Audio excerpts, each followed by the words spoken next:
آتش کو گلزار بنا دے، کبھی مردوں کو زندہ کروا دے.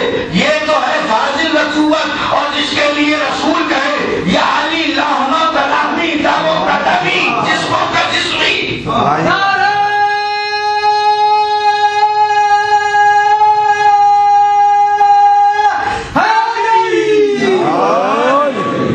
ایک مرتبہ اپنا دعوت سے دور پڑھو.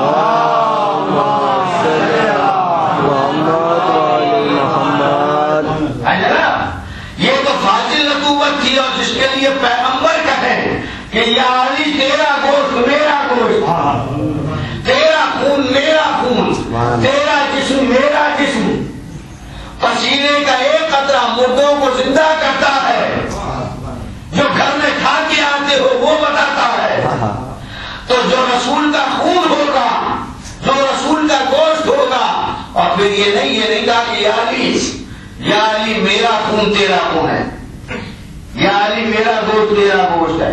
نہیں، تیرا خون میرا خون ہے، تیرا گوشت میرا گوشت ہے، تیرا جسم میرا جسم ہے. تو پسینے کا ایک قطرہ مردوں کو زندگی دیتا ہے. یہ ہے فاضل رسوت. اور جو رسول کا خون ہوتا ہے نا، تو دارت الاخلاق علی انفاس علی ابن ابی طالب، وہ پسینے کا ایک قطرہ تھا جو مردے کو زندگی دے رہا تھا. اور پیغمبر علی کے لیے کہتے ہیں کہ میرا علی وہ ہے کہ اگر سانس لیتا ہے تو افلاک حرکت کرتے ہیں. پسینے کا ایک قطرہ مردوں کو زندگی دیتا ہے. اور رسول کا سانس وہ ہے جو افلاک کو حرکت دیتا ہے، پورے عالم کو زندگی دیتا ہے. دل پہ درود پڑھیے.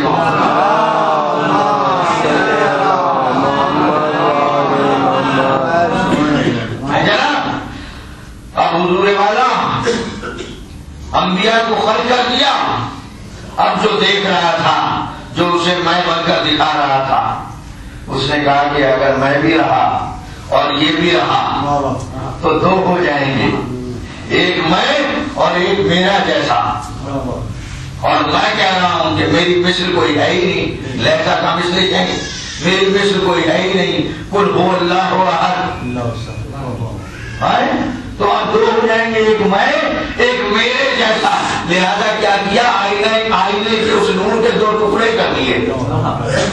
جسے نور بنایا تھا نا، اس نور کے دو ٹکڑے کر دیے. اور پھر کہنے لگا اول ما خلق اللہ نوری انا وعلی من نور واحد. تو اس کے دو ٹکڑے کیوں کیے؟ اس لیے کیے کہ میری توحید بچ جائے، توحید بچ جائے. تو یہ جو 14 بنائے ہیں نا اس نے، یہ توحید بچانے کے لیے بنائے ہیں. توحید بچانے کے لیے. توحید کا اکثر کہتے ہیں لوگ توحید پہ ضربیں لگتی ہیں. میں کہتا ہوں توحید کیا ہے؟ توحید تو ایک نظام کا نام ہے. توحید ایک نظام کا نام ہے. اور آل محمد کہتے ہیں کہ ہم اراکین توحید ہیں، ہم اراکین توحید ہیں.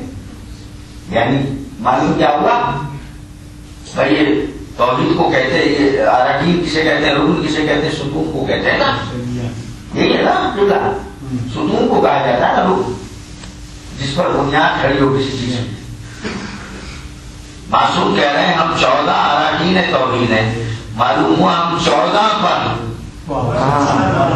جب تک ہم 14 ہیں، جب تک ہم 14 ہیں، جب تک ہم 14 رہیں گے توحید رہے گی. میں دلیل دے دوں آپ کو کہ اللہ نے نہ موت پیدا کی تھی نہ حیات پیدا کی تھی. وہ تھا. جب وہ تھا تو یہ کہاں تھے؟ بھائی آپ مجھے بتائیے، ابھی موت پیدا نہیں کی، حیات پیدا نہیں کی، نہیں کی نا. مولا کائنات سے جناب سلمان محمدی نے پوچھ لیا، کہا یا علی آپ یہ بتائیے کہ جب کچھ نہ تھا تو آپ کہاں تھے؟ آپ کہاں تھے؟ کہا کننا موجودین فی غامض علم اللہ. ہم اللہ کے علم کی گہرائی، ہم اللہ کے علم کی گہرائیوں میں رہتے تھے. ہے جناب. توحید ہمیشہ سے یہ اراکین توحید ہیں، یہ اراکین توحید ہیں. تو جناب جب کچھ نہ تھا، نہ موت بنی تھی نہ حیات بنی تھی، وہ تھا. تو آپ بتائیے وہ زندہ تھا یا مردہ تھا؟ اس سے پوچھیں پالنے والے تو زندہ تھا یا مردہ تھا؟ کہا اللہ لا الہ الا هو الحی القیوم، حی والی حیات تھی. بھائی زندگی کو حیات کہتے ہیں، زندگی کو حیات کہتے ہیں نا. اس کی حیات کون سی تھی؟ حی والی زندگی تھی. تو آل محمد کہاں تھے؟ حی والی زندگی میں تھے. تو اب موت اور حیات کس کے لیے ہے؟ جو موت اور حیات کے بعد پیدا ہوئے. یہ وہ ہے جو موت اور حیات سے پہلے بنے. جب موت اور حیات پیدا نہیں ہوئی تھی، یہ اس وقت تھے. اب کون سی زندگی میں تھے؟ جیسے وہ زندگی تھی ایسے ان کی زندگی تھی. جیسے اس کے لیے موت نہیں ہے ایسے ان کے لیے موت نہیں ہے نا. اس کے علم میں رہتے تھے، اس کے علم کی گہرائیوں میں رہتے تھے. جب اس نے کسی نے معصوم سے پوچھا، میں اپنی طرف سے کچھ بیان نہیں کرتا، آل محمد کی حدیث نقل کرتا، کہ جب معصوم سے کسی نے پوچھا کہ مولا آپ کہاں رہتے تھے؟ کہا اس کے علم کی گہرائیوں میں. اور جب 5ویں معصوم سے کسی نے سوال کیا کہ مولا آپ کس طرح ظاہر ہوئے؟ ظاہر ہوئے. آپ نے فرمایا اسی طرح ظاہر ہوئے، اسی طرح صادر ہوئے جس طرح سورج سے شعاعیں صادر ہوتی ہیں. سورج سے شعاعیں صادر ہوتی ہیں، ایسے ہم صادر ہوئے ہیں. میں جملہ بدل کے کہہ رہا ہوں حضور، سورج سے شعاعیں پیدا نہیں ہوتی ہیں، صادر ہوتی ہیں. سورج شعاعوں کو صادر کرتا ہے. وہ ایک لمحہ ہوتا ہے جس کے لیے لکھا ہے کہ 8 منٹ 24 سیکنڈ ہوتے ہیں. جب سورج طلوع ہوتا ہے 8 منٹ 24 سیکنڈ تک کوئی شعاع صادر نہیں ہوتی. پہلی شعاع جو زمین پر پڑتی ہے 8 منٹ 24 سیکنڈ کے بعد پڑتی ہے. تو وہ ایک کوئی لمحہ تھا، اس وقت وقت ہی نہیں تھا جب میں وقت کا تذکرہ کروں. ابھی وقت پیدا ہی نہیں ہوا تھا، تو جب وقت تھا ہی نہیں تو میں کس وقت کا تذکرہ کروں؟ وہ کوئی وقت تھا جب وہ تھا یہ صادر نہیں ہوئے تھے. جیسے سورج تھا طلوع ہو گیا لیکن شعاعیں صادر نہیں ہوئی. 8 منٹ 24 سیکنڈ کے بعد پہلی شعاع صادر ہوئی. جیسے ہی شعاع صادر ہوئی فوراً پتہ لگ گیا کہ سورج طلوع ہو گیا. سورج طلوع ہو گیا. سورج کے طلوع ہونے کی خبر کس نے دی؟ شعاع نے دی. شعاع نے دی نا. تو کس نے دی ان کی خبر؟ اس کی خبر کس نے دی؟ یہ 14 تھے تو اس کی علم کی گہرائیوں میں، اور وہ تھا ہمیشہ سے. وہ تھا ہمیشہ سے. وہ لمحہ جیسے سورج کے وقت کوئی وقت نہیں تھا، وہ تھا لیکن کچھ ہی وقت میں اس نے ان 14 کو ظاہر کیا. کہ ہم 14 جیسے ہی ظاہر ہوئے اس کی ذات ظاہر ہو گئی.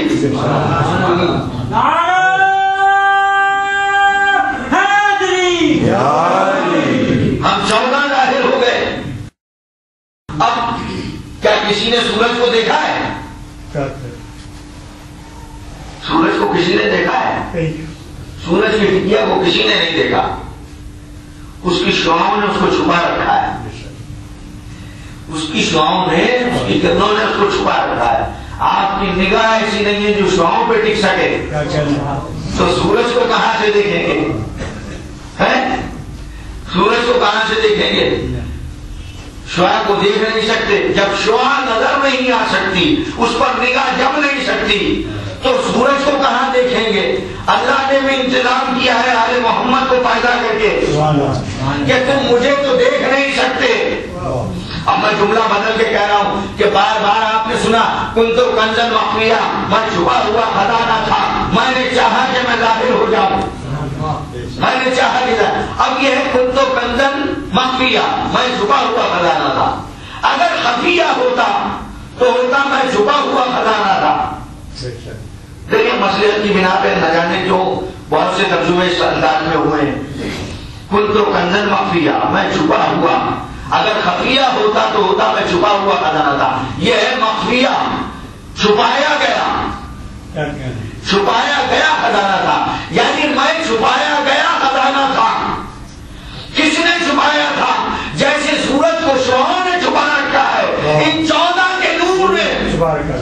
جی واہ.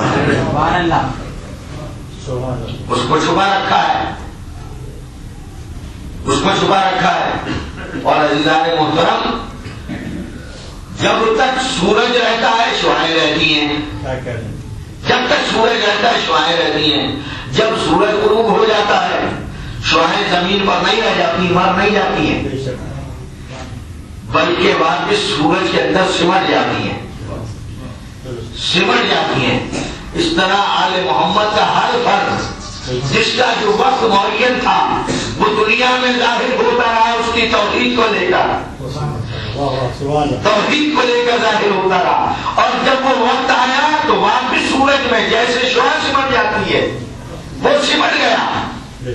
لیکن چونکہ وہ ظاہر ہوتی رہتی ہیں، روز وہی شعائیں ظاہر ہوتی ہیں، اس لیے میرے مولا نے کہا کہ میں بار بار صورت بدل کے تمہارے سامنے آتا رہا. درود بھیجیے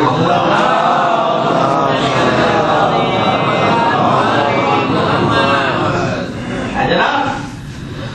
تو یہ 14 اراکین توحید ہیں. اسی لیے میں نے آپ کے سامنے ایک روایت اس سے قبل گزشتہ سال جو مجلس پڑھی تھی مجھے اچھی طرح یاد ہے، وہ روایت میں آپ کے سامنے بیان کر کے گیا تھا. آج دوسری روایت تفسیر فرات کی بیان کر رہا ہوں کہ ابو بصیر بیٹھے ہوئے ہیں مولا کے پاس، سنے معصوم کے ساتھ ہی ابو بصیر بیٹھے ہوئے ہیں مولا کے پاس. اور ایک مرتبہ کہنے لگے کہ میں پڑھ رہا تھا، اس میں تھا کہ اور جنہوں نے نیک اعمال کیے ان سے اللہ کی ملاقات ہوگی. تو مولا کیسے اللہ کی ملاقات ہوگی؟ میرے مولا مسکرائے اور مسکرا کے فرماتے ہیں کہ اس سے پہلے تم اللہ سے ملے ہو، اس سے پہلے اللہ سے ملے ہو؟ کہا نہیں مولا وہ تو عقلوں میں نہیں آتا، ہم نے تو آپ سے ہی توحید سیکھی ہے نا، ہم نے تو آپ سے توحید سیکھی ہے، وہ عقلوں میں آتا نہیں ہے، ذہنوں میں سماتا نہیں ہے. تو مولا اس سے تو ملاقات نہیں کی. میں یہی تو کہہ رہا ہوں کہ مولا اس سے پھر ملاقات کیسے ہوگی؟ قرآن تو کوئی چیز عکس بیان نہیں کرتا، اور جب قرآن کہہ رہا ملاقات ہوگی تو ملاقات ہوگی. تو مولا پھر وہ کون سا اللہ ہے جس سے ملاقات ہوگی؟ اب دو اللہ تو ہے نہیں ہے. اور ہمارا جو مطلب فکر ہے وہ اس اللہ کا بھی قائل نہیں ہے جو سر بھی رکھتا ہے پیر بھی رکھتا ہے، جن کا اللہ اس کا جو اس اللہ کے قائل ہے وہی تو اللہ کے پیر کو جہنم میں ڈلواتے ہیں. ہم تو اس کے قائل ہی نہیں ہے نا. ہم تو کہتے ہیں عقل میں آتا نہیں، ذہن میں سماتا نہیں، عقل اس کا ادراک کرتی نہیں. تو پوچھتا ہے ابو بصیر مولا آپ سے علم لیا ہے، آپ بتائیے کہ پھر کون سا اللہ ہے جس سے ملاقات ہوگی؟ مولا مسکرائے اور مسکرانے کے بعد فرماتے ہیں اے ابو بصیر تم اس وقت بھی اپنے اللہ سے ملاقات کر رہے ہو، تم اس وقت بھی اپنے اللہ سے ملاقات کر رہے ہو. ظاہر امام کی بارگاہ میں بیٹھنے والا تھا، امام سے علم لینے والا تھا، امام کی معرفت رکھتا تھا، ایک دم دوڑنے لگا یہ سن کے، دوڑنے لگا پاور رہنا. امام نے آواز دی ابو بصیر کہاں جا رہے ہو؟ کہا مولا آپ کے شیعوں کو بتانے جا رہا ہوں.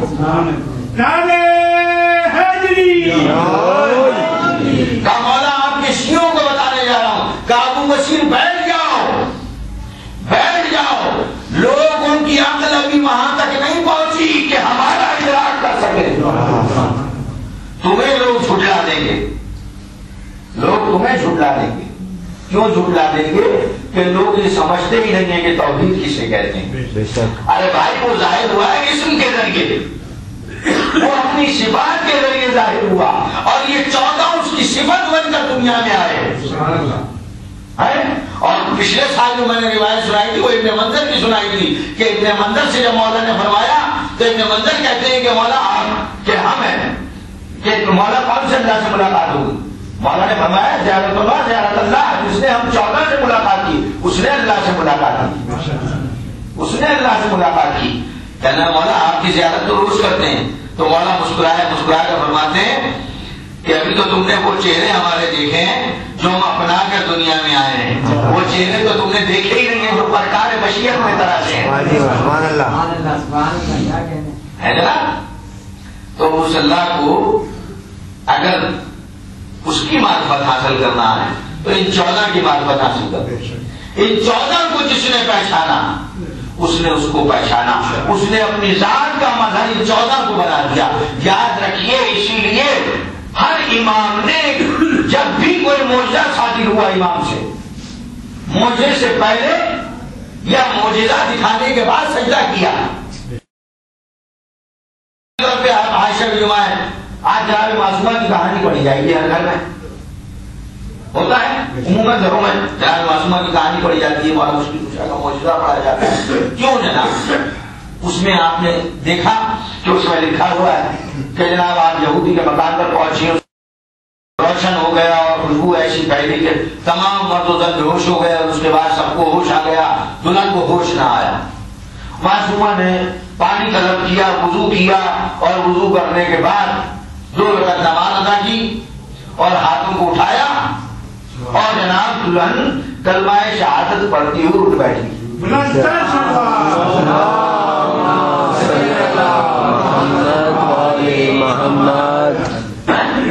کلمہ شہادت پڑھتی ہوئی اٹھ گئی.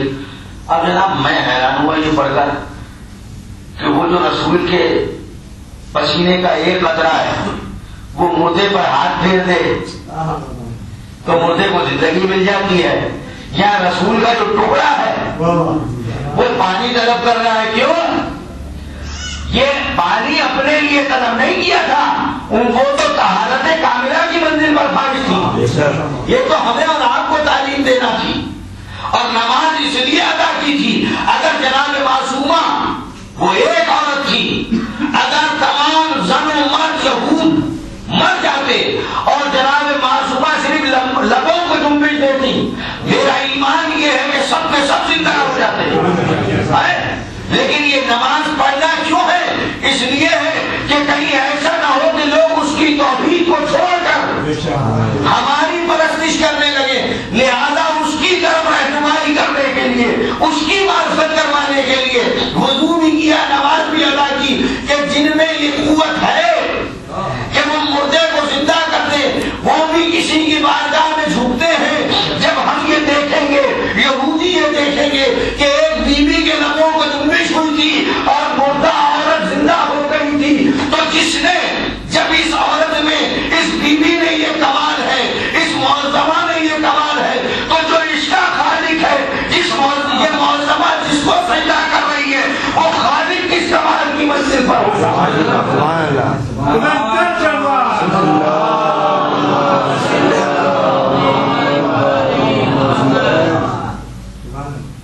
جناب پوری کائنات کو زندگی یہ دیتے ہیں,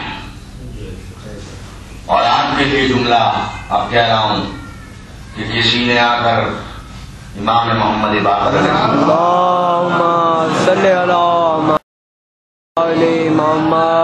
جو کہ اس میں سارے سوال کی مسجد بھی شامل تھی, تو میں نے کہا کہ اس حوالے سے بھی مومنین کے ایمان کو تازہ کر دوں کہ کسی نے 5ویں معصوم سے یہ کہا کہ مولا میں دیکھتا ہوں آپ کے چاہنے والے ہیں لیکن گناہوں کی طرف مائل ہیں, بہت سے لوگوں کو دیکھتا ہوں, لیکن پھر بھی آپ کہتے ہیں جنت میں جائیں گے.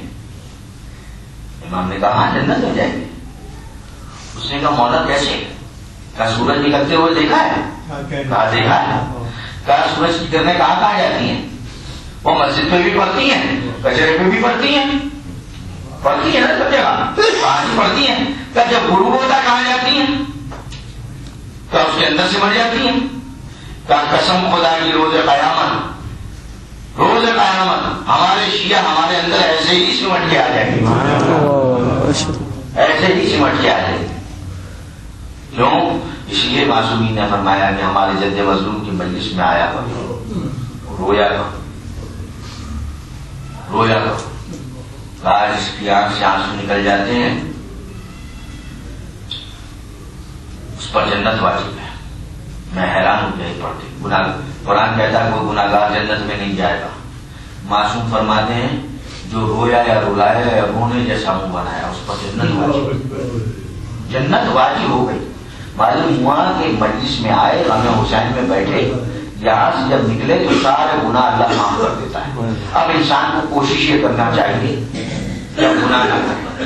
میں نے آقا محمد علی طباطبائی سے ان آنسوؤں کی قیمت پوچھی. جب انہیں معلوم ہوا کہ میں ذاکر اہل بیت تو انہوں نے مجھے میرے سامنے ایک واقعہ نقل کیا. انہوں نے مجھ سے کہا کہ بغداد میں ایک شخص رہتا تھا, ایک مومن تھا, اور اس کے برابر میں ایک شخص تھا تو جو دشمنی اہل بیت بھی رکھتا تھا اور اہل بیت کے چاہنے والوں سے کوئی بھی دشمن رکھتا تھا, تو وہ اسے بہت زیادہ تنگ کیا کرتا تھا مرد مومن کو. تو ایک دن وہ مرد مومن اپنے گھر سے کپڑے وپڑے پہن کے نکلا. اس نے پوچھا کہاں جا رہے ہو؟ اس نے کہا آج میں نجف اشرف جا رہا تیری شکایت کرنے. آج میں اپنے مولا سے تیری شکایت کروں گا اور تجھے وہ سزا دے دے گی. یہ شخص چلا. اس نے کہا جا جاؤ دیکھوں گا مجھے کیا سزا ملے گی. یہ شخص چلا گیا میرے پیش اور اس نے جالی پکڑ کے رویا کہ مولا میں آپ کا چاہنے والا ہوں, وہ آپ سے دشمنی کرتا ہے, مولا وہ مجھے اتنا تنگ کرتا ہے, اتنا پریشان کرتا ہے, مولا اسے ضرور سزا دے. روتا رہا, رات ہو گئی, سو گیا. عالم خواب میں دیکھا کہ مولا کے فرمان ہے سامنے ذہن میں. کہا کس کی شکایت کر رہے تھے؟ کہا میں اپنے پڑوسی کی. کہا وہ تو جنتی ہے, وہ تو جنتی ہے, تم اس کی شکایت کر رہے تھے؟ کہا مولا وہ جنتی کیسے, وہ تو آپ سے دشمنی کرتا ہے. کہا تم نے ٹھیک کہا, وہ ہمیں دوست نہیں رکھتا اور ہماری وجہ سے تم سے بھی دشمنی کرتا ہے, لیکن جنت میں جائے گا. اس نے کہا مولا وہ جنت میں کیسے جائے گا؟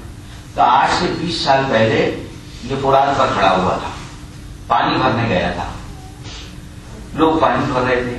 اس نے جب فرات کے پانی کو دیکھا تو اسے یہ خیال آ گیا کہ پانی تو اتنا زیادہ تھا, اگر امام حسین کے بچوں کو پانی مل جاتا تو اس فرات کے پانی میں کوئی کمی نہیں آتی.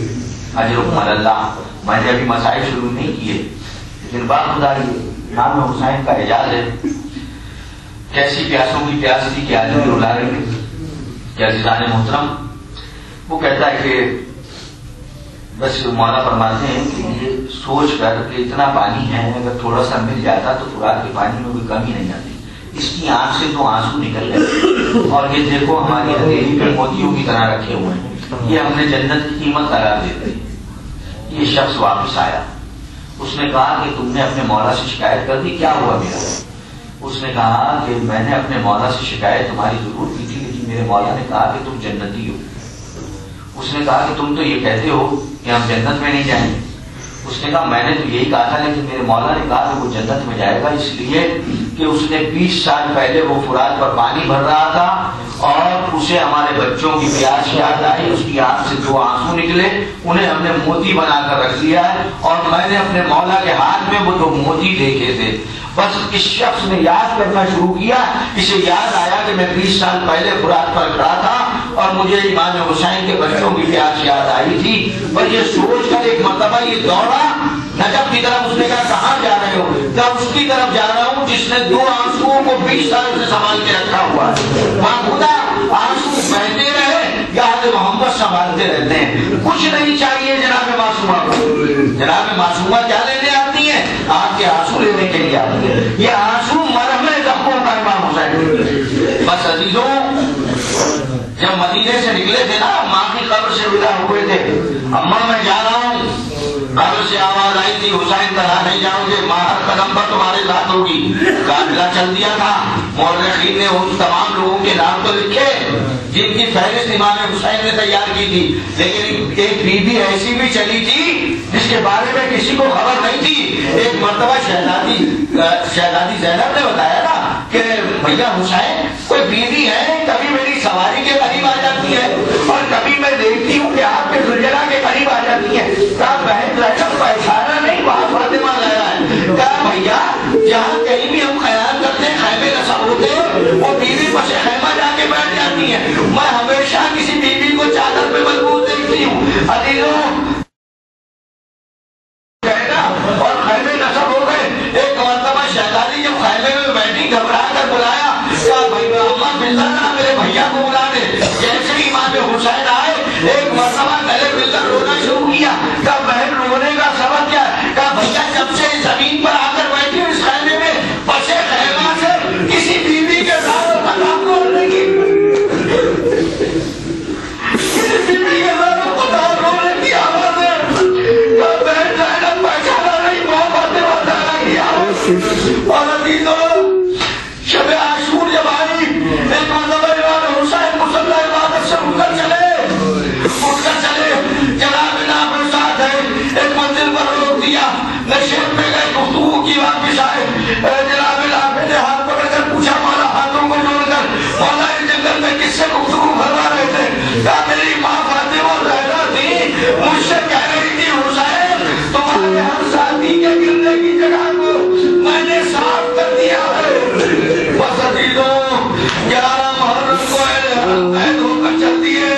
شام کے قید خانے میں آ گئے. ایک دن دربان نے آ کر سید سجاد سے کہا سید سجاد روز کوئی بیوی رات کو خیمے سے قید خانے سے باہر چلی جاتی ہے اور قید خانے کی دیوار سے ٹیک لگا کر روتی رہتی ہے. امام نے فرمایا بھیا دروازہ تو بند کرتا ہے, ہماری کوئی بیوی باہر نہیں جاتی. اس نے کہا میں روز دیکھتا ہوں کوئی بیوی سیاہ چادر میں ملبوس بیٹھی ہوتی ہے اور روتی ہوتی ہے. امام نے فرمایا اچھا اگر وہ بیوی نظر آئے مجھے بتانا. جب رات کا وقت آیا ایک مرتبہ دربان آیا, کل سید سجاد وہ بیوی آ گئی. سید سجاد مصلی عبادت سے اٹھے جا کر دیکھا کہ ایک بیوی سیاہ چادر میں ملبوس بیٹھی ہوئی ہے. ایک مرتبہ قید خانے میں آئے, اب جو آئے جناب زینب قریب پہنچی تو دیکھا وہ بیوی ہائے حسین کر کر رو رہی تھی. ایک مرتبہ شہزادی زینب قریب گئی, پائے اقدس پر ہاتھ رکھا, کہا بیوی کیا کبھی کوئی حسین مارا گیا؟ یہ سننا تھا. چادر کو اٹھایا, کہا زینب پہچانا نہیں, میں تیری بابا سے بات رہا ہوں. ارے حسین کا سا میری گود میں در سے جدا ہو.